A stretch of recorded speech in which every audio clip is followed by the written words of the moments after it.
Pikachu, তুই কিন্তু দিন দিন খুব বেয়াদব হয়ে যাচ্ছিস। তুই সারাক্ষণ টুকুসির সাথে ঝগড়া করিস আর সারা দিন বাইরে থাকিস, তোকে কিন্তু মেলে মেলে মেলে মেলে। মাম্মা একদম গায়ে হাত দেবা না, আমি কিন্তু বড় হয়ে গেছি। আমি আর সেই ছোট্ট পিকাচু নাই যে তুমি কথায় কথায় গায়ে হাত দিয়ে কথা বলবা। আদো করো তাহলে। ও বাবা, আদো করে দি আমার মাম্মাকে। আদো করে দি কুটু কুটু কুটু কুটু করে দি।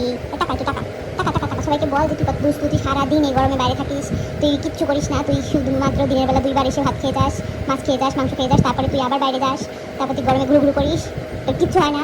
আর তো কোলানি ঘরে থেকে অসুস্থ হয়ে যায়। তুই এত দুষ্টু, তোর এই যেখানে ঝুলু ঝুলু ছিল সেগুলো সবাই গরমে চলে গেছে। বল সবাইকে।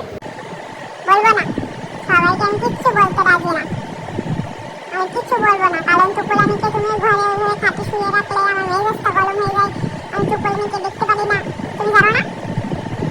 টুকুলানিকে দেখলে আমার মন চায় ওকে